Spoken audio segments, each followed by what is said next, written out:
Alô pessoal, tudo bem com vocês? Como eu prometi, essa é a segunda parte do curso sobre desenvolvimento de shelf life e embalagem de atmosfera modificada.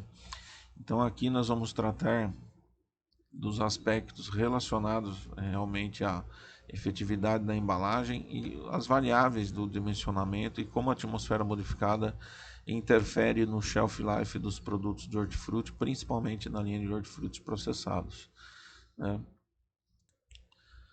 Então, para a gente começar aqui a nossa apresentação, né, queria fazer uma revisão aqui, né, do gráfico da nossa analogia que nós fizemos na primeira parte, que é em relação, né, como que os fatores interagem, né, como esses fatores interagem para desenvolvimento de shelf life. Então, fazendo uma breve revisão, a gente vê que na nossa analogia, né, o nosso carrinho aqui de verdureiro, né, para ele percorrer a maior distância possível, que simboliza o máximo nosso de shelf life, né? Então, quanto maior a distância desse deslocamento, maior a nossa vida de prateleira. Então, a gente, vamos dizer assim, quais fatores que contribuem para aumentar ou diminuir esse percurso, né? Então, a gente tem aqui o fator número 1, que era a cadeia de frio, né? Entrando como inclinação da pista. Se for um aumento da rampa, né, vai interferir diretamente no deslocamento do nosso veículo, né, a maior dificuldade de percorrer uma maior distância. E como que essa temperatura age? Pode ser temperaturas muito elevadas ou temperaturas que causam danos, né, no tecido. Relembrando aí que chama chilling, essa dano pelo frio, né? Então nós temos aqui essa situação, né, da cadeia de frio. Depois nós temos a relação ao tamanho da reserva de energia, que seria o nosso tamanho do nosso tanque de combustível, né? Então, da mesma forma, se a gente tem menos combustível no tanque ou um tanque menor, como a gente fez um exemplo, né, como a alface, que é uma folha, né, que tem uma quantidade bem pequena de reserva de energia, e uma batata, por exemplo, que tem uma reserva enorme de amido, né? Então, vamos dizer, vai depender desse nível de combustível para esse deslocamento ser maior ou menor. Outro fator é a carga do veículo, que seria a taxa respiratória. Então, de acordo com as interações de fatores, você tem vegetais ou partes dos vegetais que têm taxas metabólicas diferentes em função da superfície específica, em função da quantidade de estômato, né? Isso que são a característica fisiológica. Então, por exemplo, se você pegar uma uva que tem uma taxa metabólica baixa, comparar aí com um brócolis que tem uma taxa respiratória muito alta. Então você tem cargas diferentes, né, do veículo. Então quanto maior a taxa metabólica, que nem o exemplo do brócolis, maior peso no nosso veículo. Então menor também vai ser a distância percorrida pelo nosso veículo em direção ao shelf life.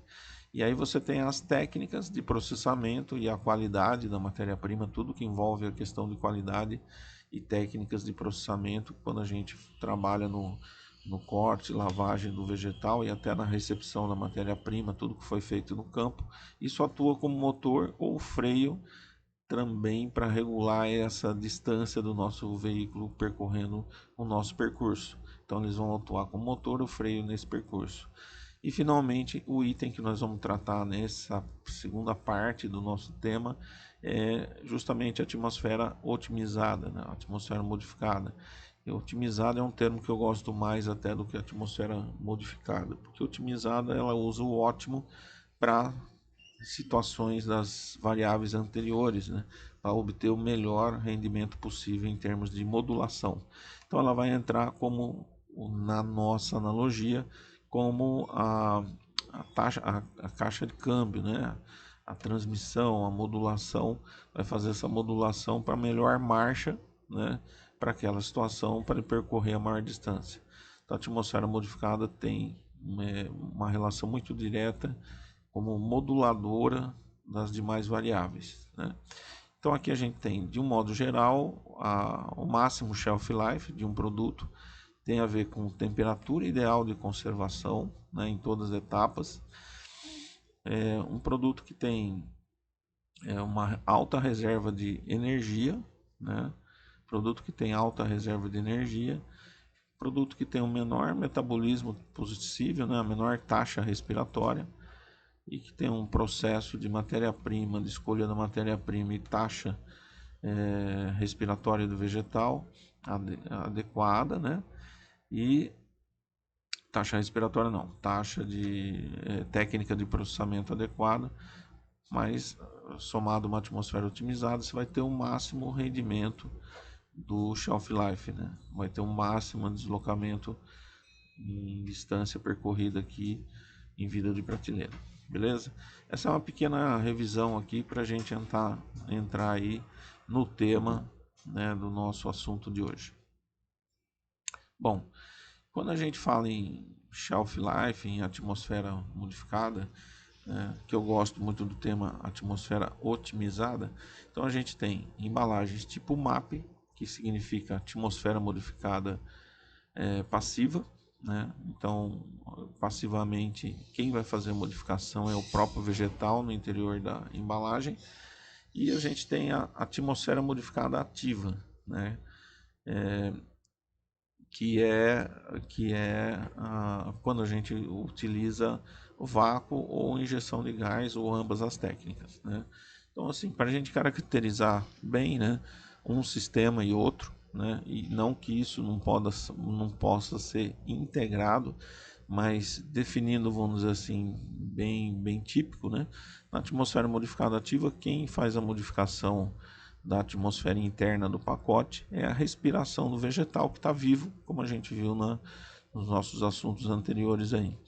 Então o vegetal transforma o oxigênio, né, quebra a glicose e forma o gás carbônico no interior da embalagem, que é o principal, né, essa diminuição de oxigênio e aumento do gás carbônico é o que vai fazer aumentar a nossa conservação de produto. E outras características, né, da embalagem em si, ela tem perfuração a laser, né, e trabalha-se com diversos polímeros que têm diversas capacidades aí de passagem, troca gasosa e troca de umidade, né? Ou a gente pode ter essa troca gasosa, ela sempre vai acontecer pelo polímero, tá, pessoal? E a gente complementa com a perfuração a laser para chegar no índice de troca gasosa ideal para aquele produto, tá? Na atmosfera modificada ativa, né, que nós não vamos abordar muito aqui, que não é o tema do nosso bate-papo, mas ela basicamente você vai fazer a injeção no momento zero, né? Então você vai injetar gás, normalmente CO2 ou nitrogênio, para alterar, né, a atmosfera normal da embalagem. Normalmente são filmes caracterizados por ter alta barreira, né? Então você injeta um volume inicial de gás, uma proporção, e espera-se que se mantenha essa proporção até o fim do circuito, né?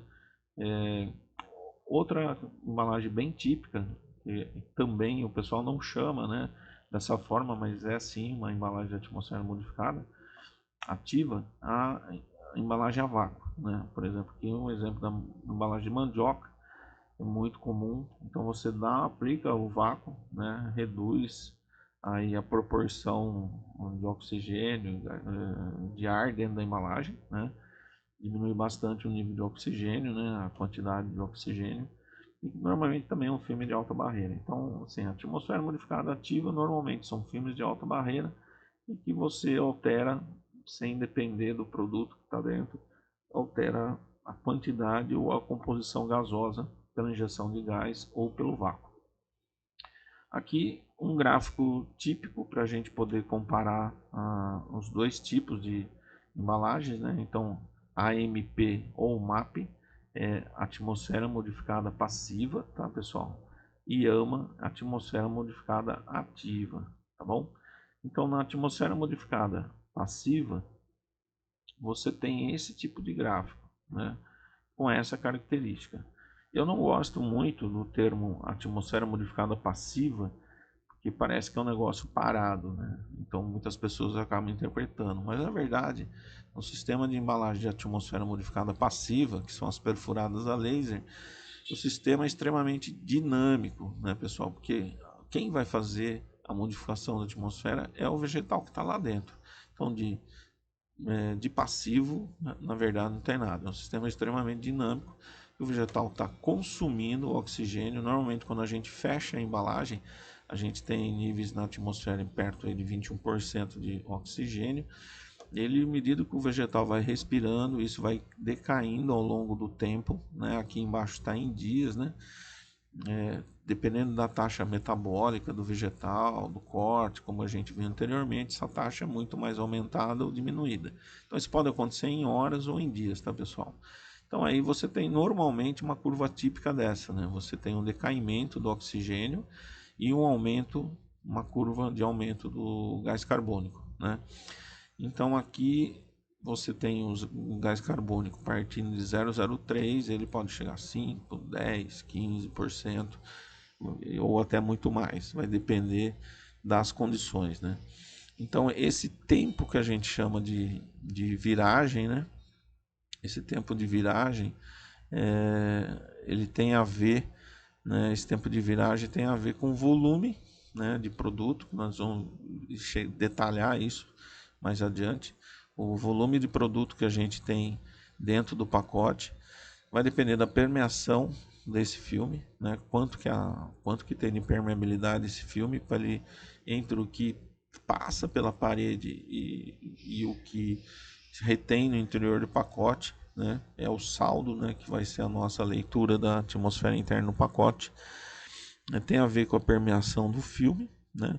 Com a temperatura, né, que a gente está trabalhando. Então a taxa metabólica a gente já viu que altera muito com a temperatura, né, da cadeia de frio, e a taxa metabólica do vegetal, a taxa respiratória do vegetal. Mas normalmente é uma curva nessa que vai aumentando e diminuindo o oxigênio, aumentando o gás carbônico ao longo do tempo, até ter um cruzamento ou não, necessariamente, né?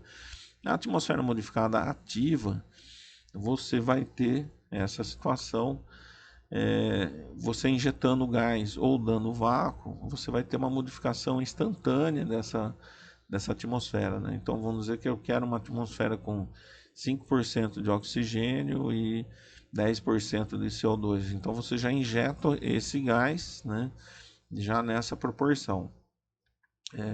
Esses sistemas, quando a gente trata de carnes, né, de outros tipos de alimento que não têm atividade respiratória, é extremamente eficiente, tá, pessoal? Por quê? Porque o vegetal, desculpa, o alimento que está ali dentro, ele não vai modificar a atmosfera, ele não tem essa interação.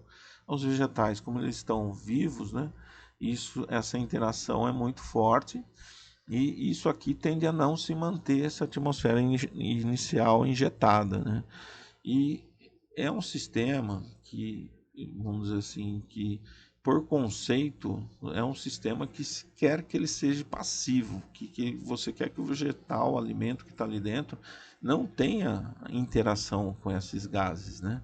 É o conceito disso, né? Então veio de outros segmentos, conservação de alimentos, e veio para os vegetais processados, para os vegetais in natura. Só que você tem o fator respiração do vegetal que vai estar modificando, né? Então, como que você consegue manter, né, esse equilíbrio? Você tem que é um sistema extremamente dependente da temperatura, né? Então você tem que trabalhar muito próximo da temperatura de Chile, né?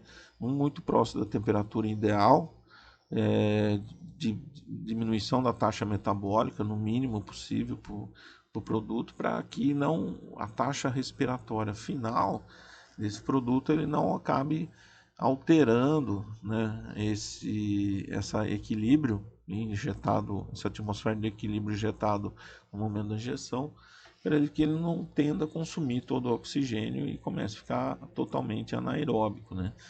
Então é muito típico no caso, vamos dizer assim, de mandioca, né? que você tem ali, fica um residual de ar muito pequeno, né? E aí ele consome imediatamente. E quando você expõe a alta temperatura, a fase microbiana, ele começa a entrar numa fase de fermentação alcoólica, né? Além do desenvolvimento de micro-organismo anaeróbico, né? Então, assim, é um sistema altamente dependente de atmosfera modificada ativa de de temperatura, né? Para você conseguir segurar o metabolismo na temperatura. Então, por isso que você tem muitos casos, né, de insucesso de atmosfera modificada ativa, né? Por quê? Porque os nossos sistemas de conservação em gôndola do supermercado, né, que é a principal utilização desse tipo de embalagem, não é muito eficiente, né, pessoal? Então, assim, nesse caso desses alimentos vegetais frescos, ele tem uma grande dificuldade de manutenção dessa atmosfera inicial injetada, né? Então, a gente tem um sistema de atmosfera passiva, que é com a perfuração, você tem uma situação de certo equilíbrio, né? Porque tem uma troca e ele permite uma certa variação maior dessa temperatura de conservação. Bom, nós vamos ver isso bem nos próximos slides, tá, pessoal? Aqui eu trago para vocês como que é o comportamento, né, de embalagens comuns, né? Embalagem de baixa barreira. Então imagine, vamos dizer, uma clamshell ou uma embalagem aberta com macro furos, né? Com aqueles furos que passa aí um lápis aí no tamanho do furo, ou de uma clamshell, que é aquela bandejinha articulada. Então, em embalagens que tem passagem livre de trocas gasosas, no interior da embalagem, né, você tem livre fluxo de gases e água, né? Então você vai ter esse tipo de gráfico, né? Então ele tem inicialmente 21% de oxigênio, ele vai continuar tendo 21% de oxigênio ao longo da vida do produto, né? E se ele tem 0,03% de gás carbônico que está na atmosfera respirável, você continua tendo esse 0,03% de gás carbônico ao longo do tempo. E o que isso implica, né? Implica em murchamento aí desses produtos, de perca de umidade e deterioração precoce. E embalagem de alta barreira, que é utilizado nas embalagens de vácuo e das embalagens com injeção de gás propriamente dito, eles têm essa também características, né? Quando a gente, vamos dizer assim, um vegetal está trancado dentro dessa embalagem. Então, qual que é a tendência, né? Se a gente fechou uma embalagem de alta barreira, a gente fechou o produto lá, o vegetal vai respirar, ele vai consumir oxigênio, vai cair, então ao longo do tempo isso daqui tende a zero, né, pessoal? Ele vai consumir todo o oxigênio. E o gás carbônico não tem limite, vai lá para as alturas, vai para 30, 40, 50% de gás carbônico. E o que acontece? Entra em fermentação alcoólica, começa a ter mau cheiro. Então essa troca gasosa, ela não acontecendo, você vai gerar odor, vai estufar a embalagem, assim por diante, né? Como que é o comportamento da atmosfera MAP, né, da atmosfera otimizada? O comportamento é o seguinte: impermeabilidade da embalagem é equivalente à respiração do vegetal na temperatura de acondicionamento. Então, essa respiração do vegetal ela é altamente, como a gente viu anteriormente, a temperatura, responde diretamente à temperatura. Mas o desenvolvimento da embalagem sendo feito para aquela atmosfera, né, definida para aquela atmosfera, para aquela temperatura, para aquela cadeia de frio, você vai ter uma situação de equilíbrio. E essa situação de equilíbrio vai fazer com que você tenha o que a gente chama de atmosfera modificada ideal, otimizada, né? Então você vai ter as variáveis controladas, né? E você vai ter níveis aí mais baixos de oxigênio, né? A gente, de maneira geral, então, pessoal, espera-se em torno de 3 a 8% de oxigênio e de 3 a 10 a 15% de gás carbônico. Então você vai ter um tipo de gráfico, de curva desse tipo aqui. Então o oxigênio cai, CO2 aumenta e aí ele estabiliza por conta do equilíbrio que vai estar ocorrendo da permeabilidade da embalagem do meio interno com o meio externo, tá bom? Para aquela dada temperatura. Aqui alguns gráficos, né, que é um trabalho que a gente faz a campo, né? Aqui é um desenvolvimento para tomate e a gente estava trabalhando aí com a Crampton, né? E com alguns tipos de filmes, né? Esse aqui é um PET que a gente chama um PET 13, aqui é um comportamento de um PET 15, né? Aqui é um material um PLA2. Bom, independente da embalagem, tá, pessoal? Aqui vocês veem, ó, nesse gráfico, esse aqui é os dados reais de campo, né? Então você vê aqui o O2 e o CO2 na embalagem Crampton, que é aquela articulada, né, com macrofuros, que tem passagem livre, ela vai se manter a mesma atmosfera normal, né? E aqui você tem a curva invertendo aqui depois de 24 horas no caso do tomate. Então você chegou a níveis aqui em torno de 6% de oxigênio e gás carbônico aí na faixa de 10% mais ou menos aqui. Então aqui variou a temperatura, ó, ele volta a dar uma cruzadinha. O sistema é dinâmico, né? Esse gráfico mostra o dinamismo, né, em diferentes permeabilidades. Aqui tem mais furos, né, mais permeabilidade.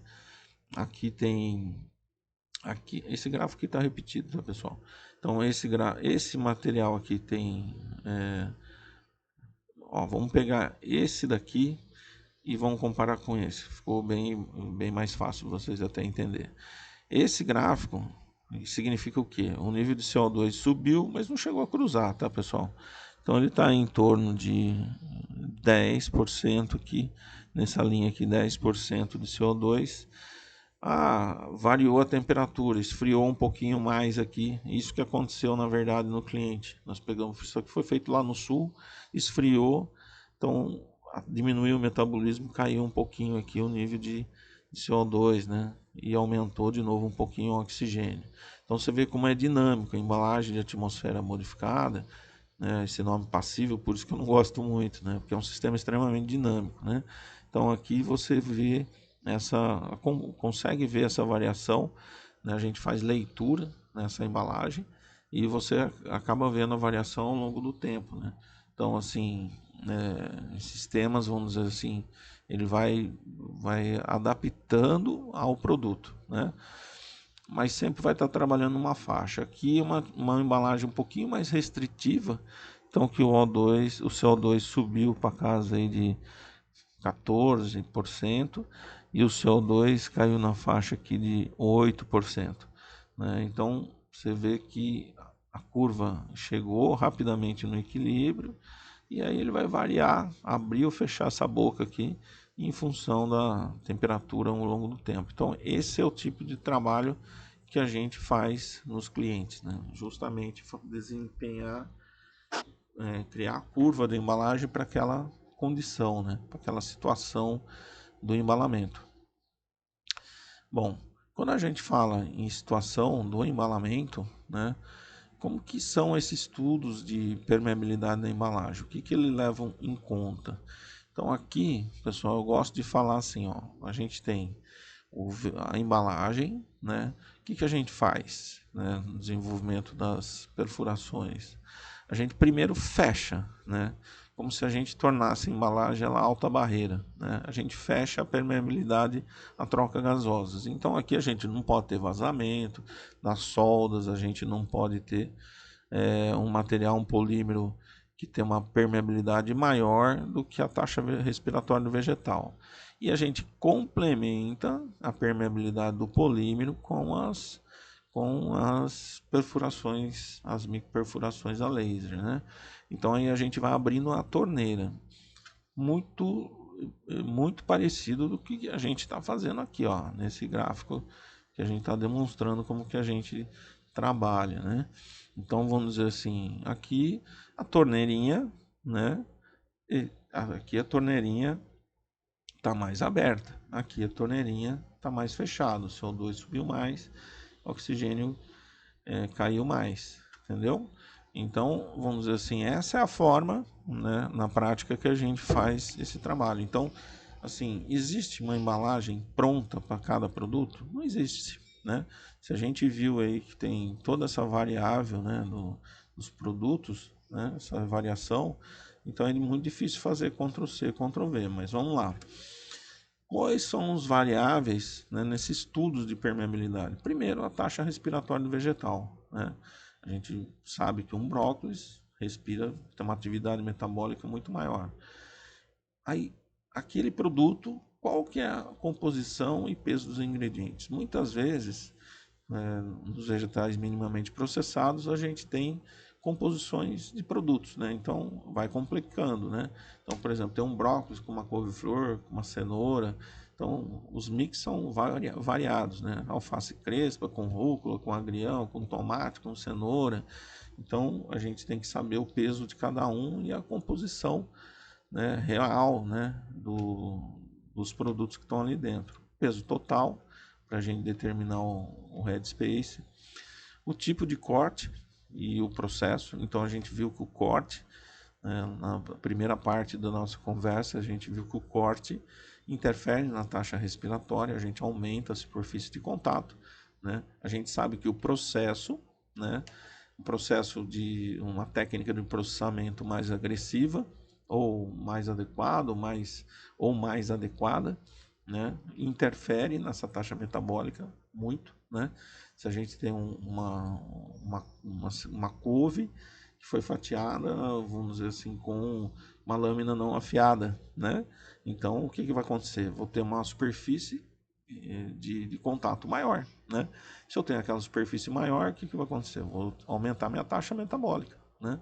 Então, assim, para a gente trabalhar isso, a leitura de tudo isso, o tipo de corte, processo, isso daí também é fundamental. A temperatura, alvo de armazenamento, né? A temperatura ao longo da cadeia e onde o material vai ficar, né? Na área de venda. Como que é a nossa área de venda? Onde que a gente vai trabalhar? A gente vai trabalhar institucional com aquele produto, que vai ter uma cadeia de frio perfeita, ou nós vamos estar trabalhando numa loja que tem uma gôndola que vai trabalhar a 10, 12 graus, né?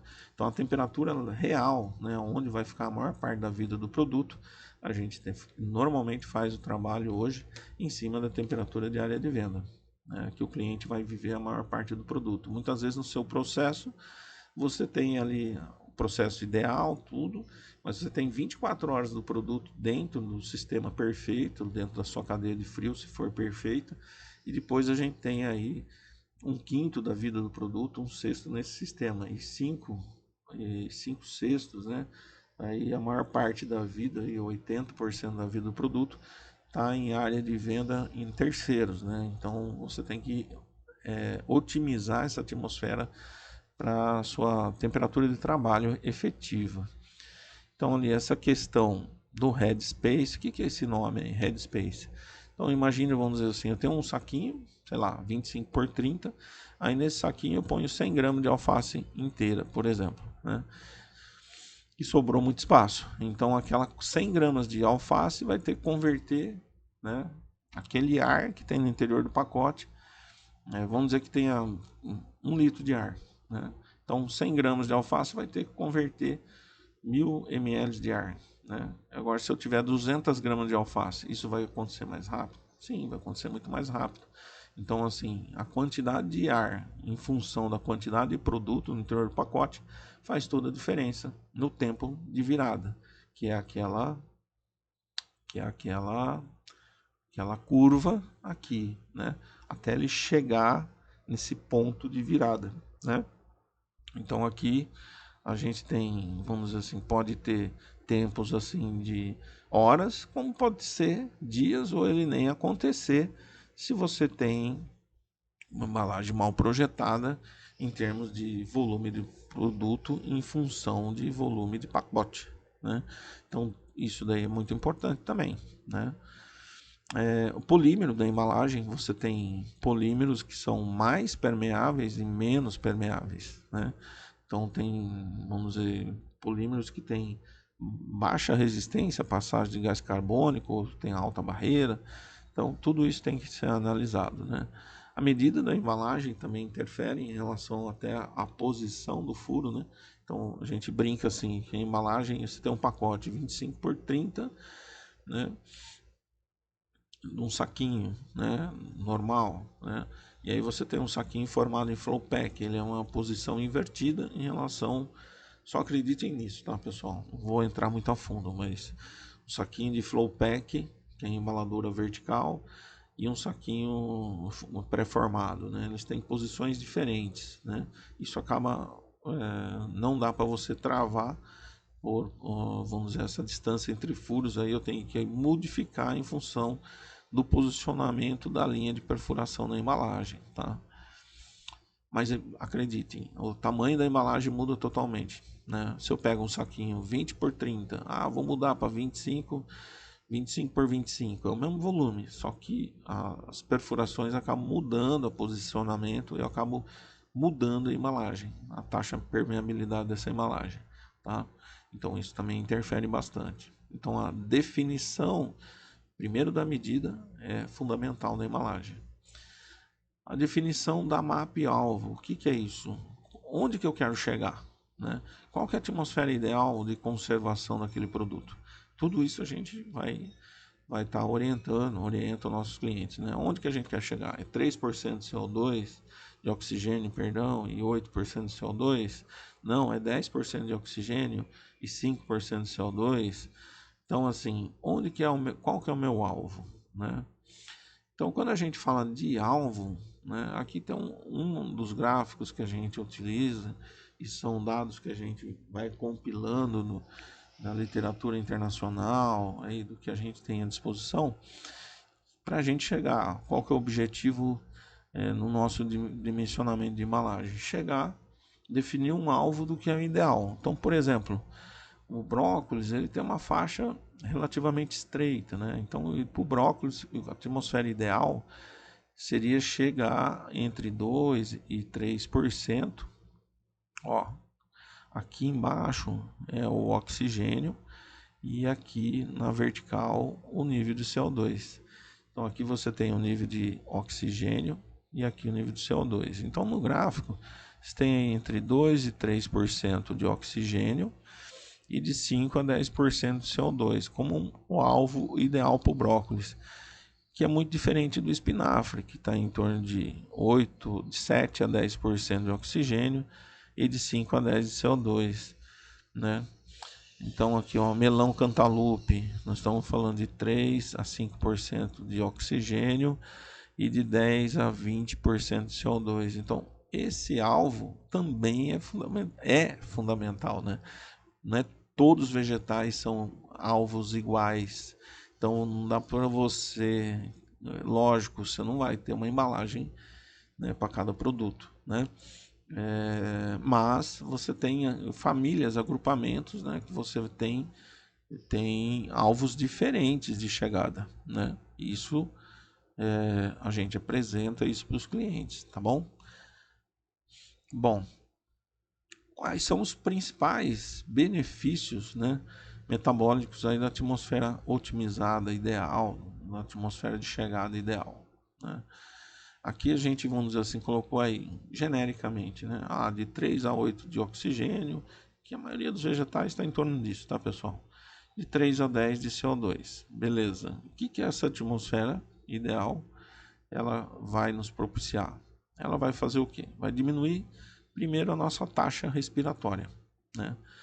Que diminuindo a taxa, lembra lá que a gente economiza a glicose, que é o nosso combustível, né? Que é o nosso saldo entre o que, quando a gente colheu aquela parte vegetal, é o que sobrou de combustível da nossa colheita, né? No que sobrou do saldo da fotossíntese, né? Então, preservar essa energia, a gente já viu lá na parte 1,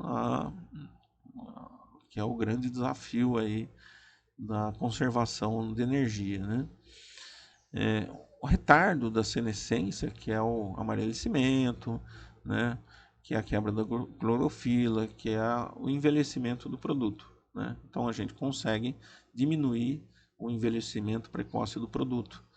Nós vamos reduzir a taxa de crescimento também de colônias de fungos e bactérias aeróbicas, né, de maneira muito significativa. Se a gente regula a taxa metabólica dos vegetais, da mesma forma, os nossos fungos fitopatogênicos ou as nossas bactérias degradantes, elas, vamos dizer assim, também respondem a essa mudança atmosférica, tá, pessoal?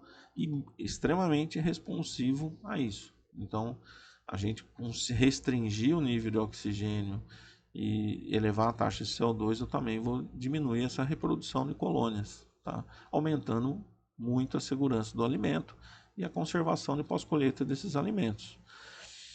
Nós vamos reduzir a produção de etileno e consequente amadurecimento precoce. Então lá na primeira parte a gente demonstrou ali como que é a quebra, né, do etileno, como que é a forma, vamos dizer bem brevemente, como que o etileno atua no amadurecimento do fruto e como os níveis baixos de oxigênio e de altos de CO2 acabam afetando especificamente o ciclo de produção, de atuação do etileno, né, no vegetal, no amadurecimento. Então é extremamente importante. E reduz o risco de fermentação alcoólica. O que é isso? Se a gente baixar o nível de oxigênio na faixa de, eu digo sempre na base de 1,5 para baixo, né, de oxigênio, a gente vai ter sérios problemas. Aí o microfone aqui, pessoal. Sérios problemas de fermentação alcoólica, né? Você vai ter os produtos causando mau cheiro, né? Deteriorando precocemente e com risco de segurança do alimento para o consumidor, né? Então, níveis adequados de oxigênio, né? Níveis baixos de oxigênio, também reduz o risco de oxidação, né? Escurecimento enzimático. Na primeira parte, a gente falou lá da PPO, né? Que é a enzima, no caso da alface, no caso de repolho, a maioria dos cortes vegetais que está presente no suco celular, que vai causar o escurecimento. Então, ela reduz, né? Ela oxida na presença de oxigênio. Se a gente diminuir o nível de oxigênio, a gente vai diminuir esse escurecimento, tá, pessoal? Então é muito importante produtos processados, porque a maioria dos produtos tem um corte, né? Corte de separação da folha e tal, e normalmente vai ter essa oxidação. Se a gente reduz o nível de oxigênio, a gente não vai ter esse tipo de problema, que é o primeiro sintoma que quem processa acaba, o primeiro sintoma degradante do produto, que não estragou o produto, mas o consumidor leva em consideração dizendo que aquele produto está velho, né? É antigo. Não necessariamente, mas, vamos dizer, é um indicativo de produto que está no início de deterioração, né? Bom, ele conserva, né, essas embalagens de atmosfera modificada, conserva a umidade nos tecidos, evitando murchamento. Então, isso, pessoal, é o princípio básico, né, que a gente falou lá na parte 1, inclusive na parte de câmara fria, da cadeia de frio. Desde lá do início da colheita, a gente tem que manter a turgidez celular adequada, né? Então, a gente não pode fazer com que a célula ela diminua, chega a um ponto de murcha que você, vamos dizer assim, vai perdendo a estrutura da parede celular, vai ficando mais suscetível à entrada de doenças no interior do tecido e, ao mesmo tempo, você perde a crocância, né? Você perde o sabor, você perde a textura do vegetal, né? Então, assim, e isso faz também que você perca tempo de vida de prateleira, né? Então, tem alguns produtos, por exemplo, pimentão. Se a gente perder a umidade, a firmeza dele, o grande fator de degradação é a murcha, né? Alguns vegetais, a murcha facilita a entrada, né, dos patógenos ali quando o produto entra em murcha, tá? Então ele perdeu a consistência, ele vai abrir a porta para deterioração, tá, pessoal? Aí diminui a evapotranspiração. Por quê? O que é evapotranspiração? Lembra lá na primeira parte que a gente falou dos estômatos, né? Então, o que os estômatos fazem? É a nossa janela, né, de troca entre a parte interna e a parte externa. Então, se você tem um sistema fechado, né, protegido pela cutícula, a porta de transferência é o estômato, ou lenticelas, ou outras partes, dependendo da parte que a gente esteja falando. Mas vamos imaginar aí uma folhosa, uma parte verde, né? Então, o estômago é a principal janela, né? E quando a gente tem taxa metabólica ativa, muita respiração, consequentemente, você tem muita evapotranspiração. Lembre-se, sabe o seu cachorrinho, o seu animal de estimação lá em casa? O cachorro, ele não tem glândulas de suor, de transpiração, né? Como nós temos, né? Quando a gente quer se refrigerar, a gente baixa a temperatura transpirando, a água evapora, a gente diminui e controla a nossa temperatura corporal. O cachorro não. O cachorro é que nem o estômago, né? O cachorro ele respira e transpira pela boca, entendeu? Então o cachorro ele tá de tempo inteiro de boca aberta porque ele regula a sua temperatura interna é, através da transpiração pela boca, né? A perda de umidade pela abertura da boca, pela respiração. Então, a célula vegetal, o processo vegetal é muito parecido com o estômago, com isso vocês não vão esquecer, né? Com a respiração do cachorro, né?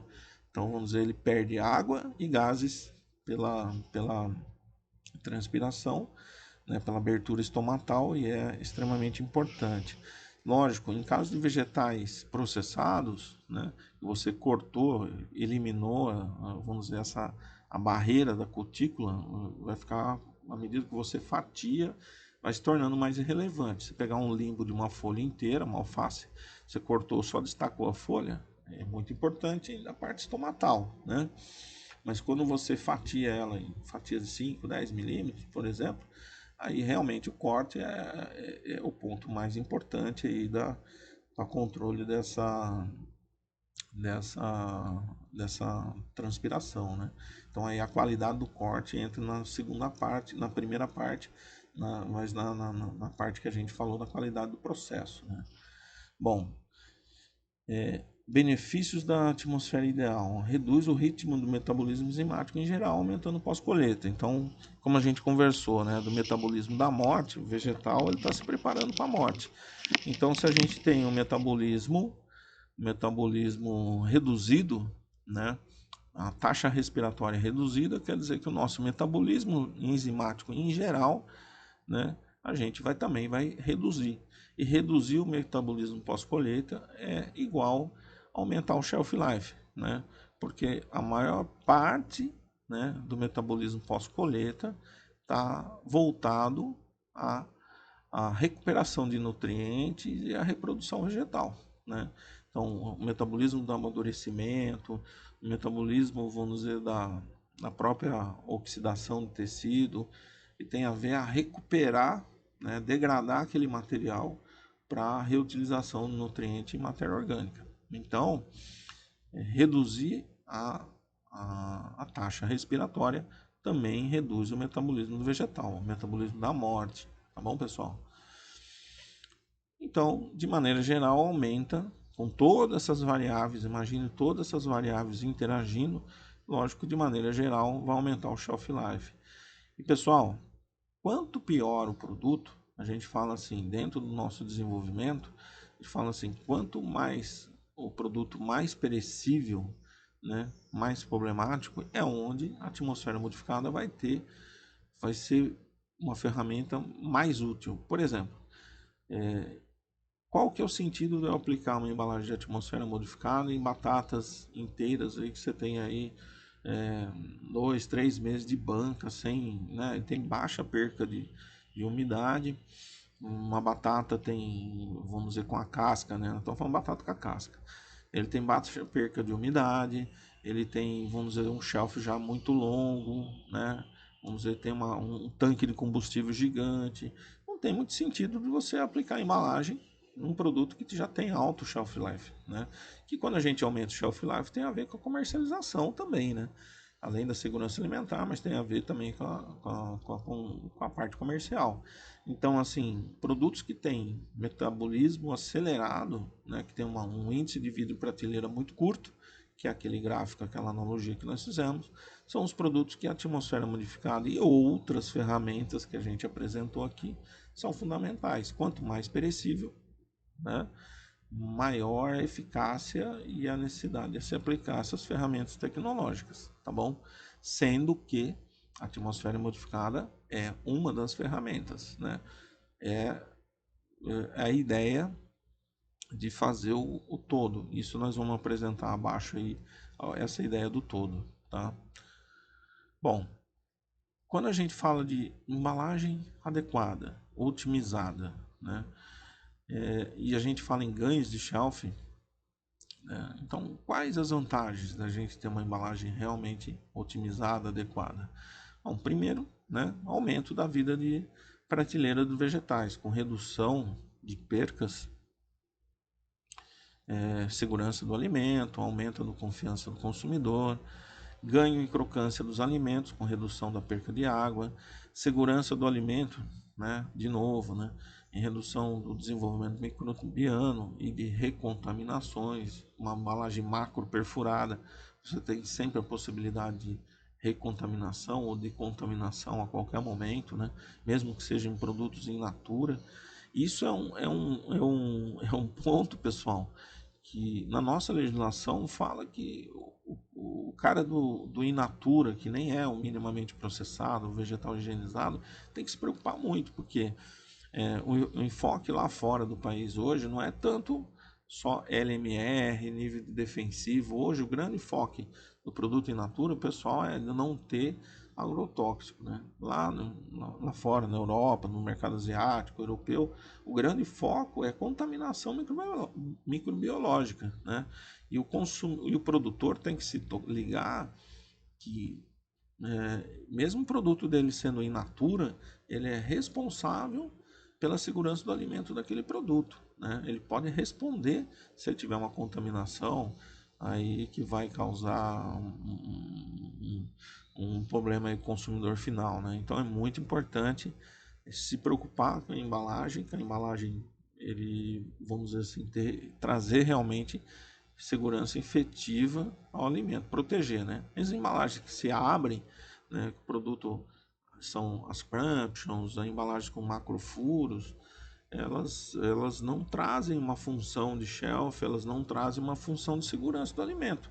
Ela está ali simplesmente para transporte, né, para acomodação, mas não tem hoje muito sentido, até no ponto de vista de ESG, né, de sustentabilidade, isso daí a gente tem que agregar funções dessas embalagens aí, beleza? Antifog, né? As embalagens de atmosfera modificada, normalmente a gente trabalha com antifog, que é um aditivo que evita o embaçamento em áreas refrigeradas. Então, isso também dá uma melhora muito significativa em termos de layout, em termos de transparência para o consumidor ver o seu produto adequadamente.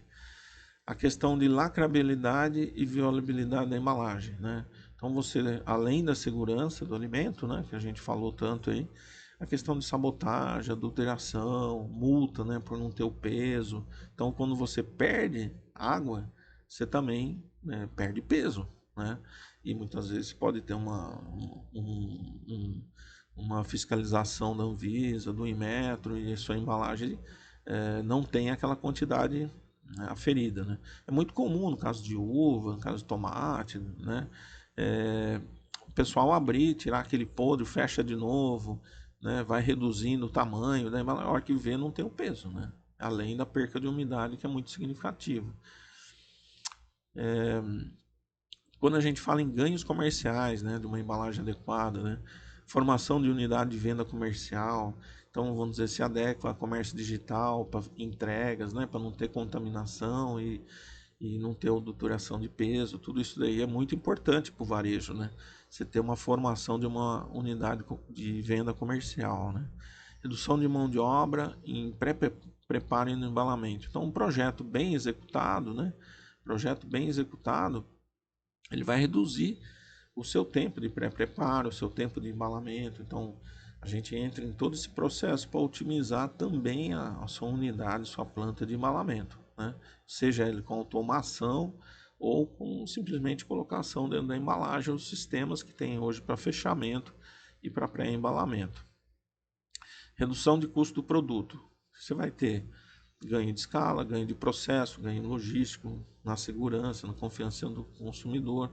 Então, de maneira geral, a embalagem de atmosfera modificada, bem projetada, né? Você vai ter uma redução geral de custo de produto, né? A embalagem tem que ser bem pensada. Não conheço nenhum cliente que a gente não entrou e conseguiu trazer uma visão completa, né, do sistema, não só fazer um orçamento, e sim trabalhar pensando toda a cadeia de processo dele que envolve o embalamento. Então, na grande maioria das vezes, você entra com a tecnologia, com todas essas vantagens, e ainda com uma redução econômica de custo. Um produto, várias apresentações, ganho de mix. O que significa isso, né? Você tem uma embalagem que te traz mais tempo de vida, de prateleira e tal, você vai se arriscando aí a trabalhar com aquele produto com diversas apresentações. Eu sempre cito com meus clientes, né? Que você pega o exemplo aí da Coca-Cola, né? Por exemplo, né? Coca-Cola é Coca-Cola, né? Só que assim, você tem a Coca-Cola 3 litros, 2 litros e meio, 2 litros, 1 litro e 25, retornável, não retornável, de vidro, de plástico, né? De lata, você tem garrafinha de 50, de 100 ml, 200, quer dizer, o mesmo produto tem diversas apresentações, aí você tem ganho de mix, né? Então você atinge diferentes públicos. Então, quando a gente trabalha com embalagens para hortifruti, isso é um item muito pouco explorado, né? De trabalhar, né? Quem trabalha com minimamente processado, você já está fazendo um mix, né? Você está fazendo ali as suas composições e isso é uma dos grandes ganhos aí de consumidores, né? Quando você apresenta um mix que é interessante, porque torna economicamente interessante para o cliente, torna cômodo aquele consumo daquele produto, confortável, né, e assim por diante. Personalização do projeto, otimização de troca de dados variáveis. Então a gente trabalha muito com isso, né, com a questão de ganhar tempo operacional, da gente otimizar a parte de troca de dados, né, então fazer um projeto realmente de embalagem focado em evitar a colocação de etiquetas, de processos, vamos dizer assim, de impressão e assim por diante, né? Então a gente foca muito nisso, em personalização do projeto. Bom, ganhos focados em sustentabilidade. Quando a gente trabalha com as nossas embalagens, a gente pensa muito em, vamos dizer, uma das grandes vantagens que os nossos clientes têm é a questão de soluções. As nossas soluções são extremamente globalizadas, né? São sempre sintonizadas aí com os mercados mais avançados aí, porque o nosso material vem desse mercado, né? Então, assim, a gente trabalha muito na questão, por exemplo, de, de polímeros, né? Então, por exemplo, a gente trabalha os polímeros hoje ultra finos, né?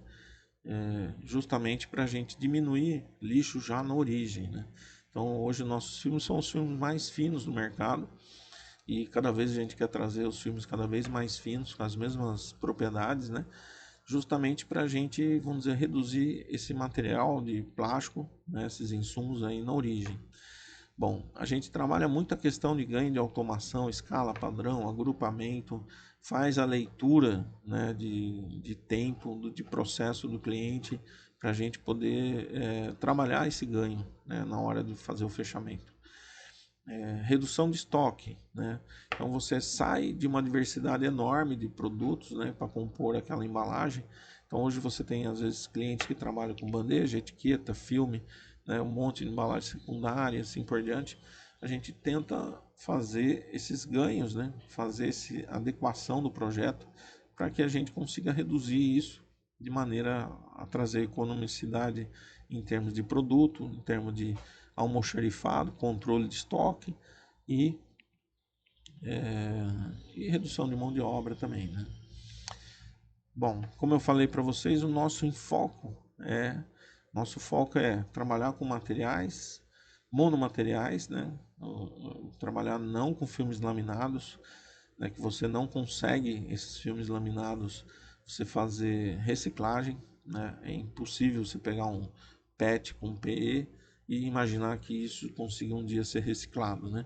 Então vamos dizer, a grande sacada hoje é você trabalhar com materiais monomateriais. Vou trabalhar com BOPP, é só BOPP, trabalhar com PET, um material só de PET, assim por diante. Então são materiais que têm reciclabilidade, né? Se eles vão ser reciclados é outra história, mas eles são passíveis de ser reciclados. Trabalha muito nessa questão de redução de espessura, né? Então essa projeção de embalagens tem que contemplar todos esses fatores, né? Bom, quando a gente fala, né, do nosso trabalho junto com os clientes, a gente fala de auditoria de shelf life. Então, normalmente os clientes, no nosso primeiro acesso, e eu vou estar mandando isso para vocês que participaram do evento,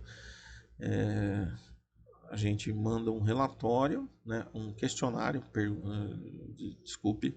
de auditoria de shelf life, né? São mais de 100 perguntas, que é responder sim ou não.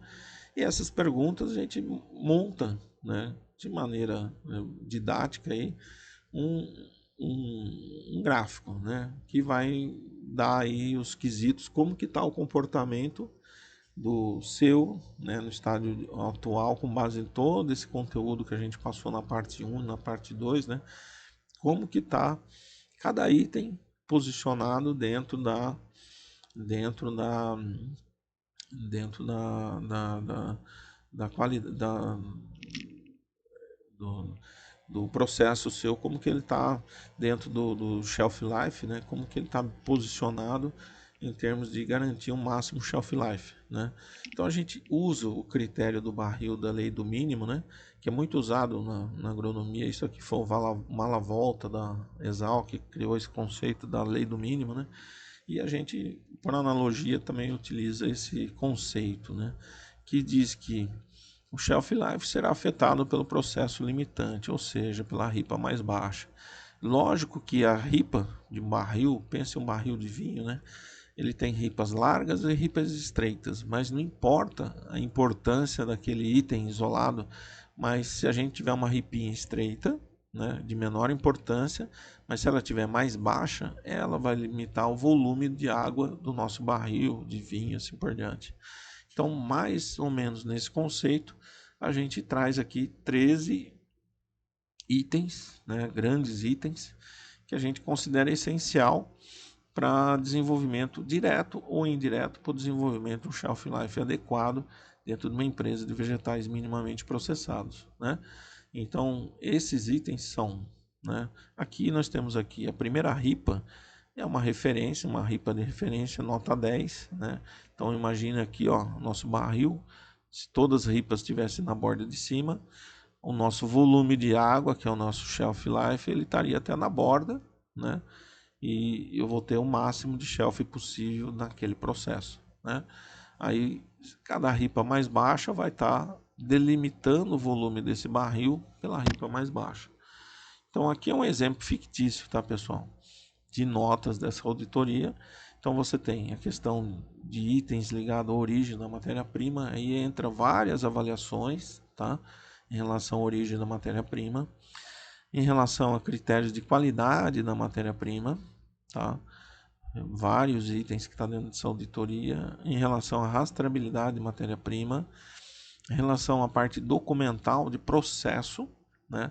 A fábrica de minimamente processado, ela tem toda uma lista de POP, procedimentos operacionais, os BPFs, boas práticas, as APCCs, né? Então, assim, se isso está implantado de fato na cultura da empresa, né? Essas perguntas tentam colher essas informações.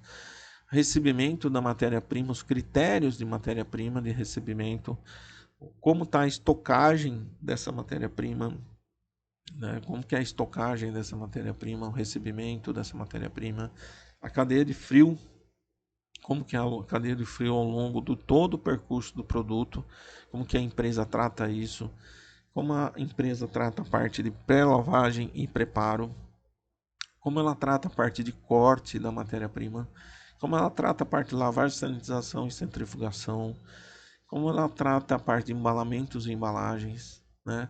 Os procedimentos que ela tem criado para essas rotinas, a entrega e área de venda e a parte comercial, né? A gente avalia até a parte comercial, de uma ponta a outra do processo, né?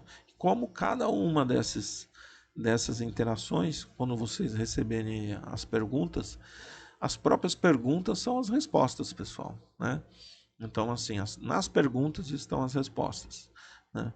Então, assim, como que essas perguntas, como que essas questões interferem no nosso shelf life, direta e indiretamente. Então, essa avaliação, né, desse caso da simulação mostra aqui uma nota 2 aqui na cadeia de frio. Então, o nosso barril aqui de shelf life vai estar, nesse caso, nessa cliente fictício, vai estar limitado pelo processo dele de cadeia de frio, né, seguido pelo corte, que não tem controle, pela embalagem, né? Eles têm algumas ripas até bem estabelecidas aqui, mas algumas delas bem deficientes, né? Então, assim, entender o processo como um todo, né? Esse é o nosso objetivo. Você vê que a embalagem e o embalamento é uma das ripas, tá, pessoal? Não é ela que vai resolver os seus problemas de processo. Então, a gente auxilia, orienta, dá conteúdo, mas a movimentação, né, da empresa em direção a acertar o processo, né, acertar o conteúdo, a parte comercial, acertar isso daí faz parte da cultura da empresa, né? Então a gente tenta colher o melhor dentro do processo que hoje tem na empresa, mas a gente trabalha junto com a equipe técnica para orientar e tentar melhorar o processo e fazer o pessoal enxergar as deficiências e as possibilidades e as perspectivas e os potenciais, né? Então essa avaliação, né, tem muito a ver com isso, enxergar as deficiências, os pontos fortes e os pontos fracos, beleza? Então todo esse trabalho a gente estabelece junto com o cliente. Pessoal, eu queria agradecer vocês aqui, né? Agradecer aqui pelo tempo de vocês, e dizer que a gente está aberto aí aberto a vocês aí, tá aí o tempo todo aí. A gente passou o telefone, nosso contato, como que vocês podem estar nos acessando, né? Justamente para que vocês tenham a liberdade de estar buscando aí soluções ao longo do caminho do processo, ao longo dessa jornada aí. A gente, vamos dizer, tenta trabalhar com os clientes, né? Lógico que nem tudo é perfeito, né? A gente tenta trabalhar com os clientes no desenvolvimento. A gente sabe das dificuldades que tem de abertura, né? Muitas vezes as empresas têm dificuldade de se abrir, né? Vamos dizer, o nosso trabalho acaba sendo uma catequese, né? A gente tenta trazer para os clientes, é, a gente tenta trazer para os clientes a, o nosso conhecimento, né? Somar junto com o da equipe para a gente poder somar dentro do processo, né? Mas isso depende de abertura, né? Então depende muito da abertura do pessoal, né, da empresa, para que isso daí realmente aconteça, né? Então assim, a gente tenta promover uma mudança junto com a equipe interna de cultura, de forma de enxergar o processo, mas isso daí tem tudo a ver, tem tudo a ver com a cultura da empresa e a abertura da empresa. Só para a gente finalizar realmente aqui, você viu que eu estava aqui procurando essa parte que eu deixei para trás, só para vocês entenderem como que a FR trabalha, né? Então a gente trabalha com projetos completos de embalagens, né?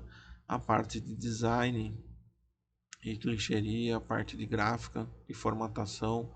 A nossa especialidade é embalar alimentos, né? A empresa é focada em embalamento de alimentos, seja na área frigorífica, na área industrial de maneira geral, né?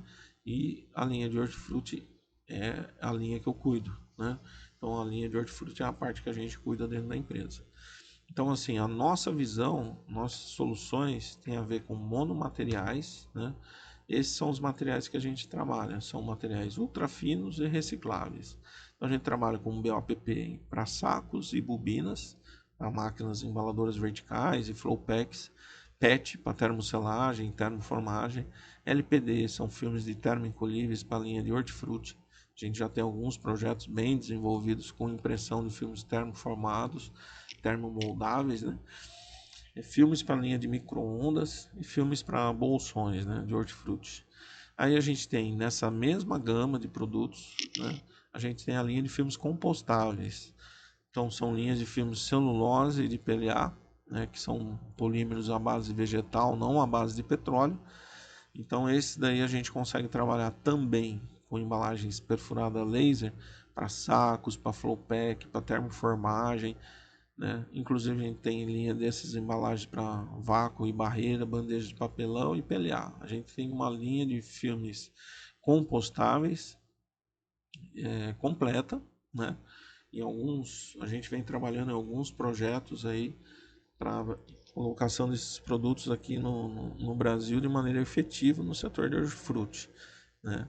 São projetos aí especiais, mas extremamente diferenciados e com diversos ganhos em diversas áreas. Além no setor de além de ser compostáveis, né, amigos aí do meio ambiente, também com altas aumento de shelf life em muitos desses produtos, tá?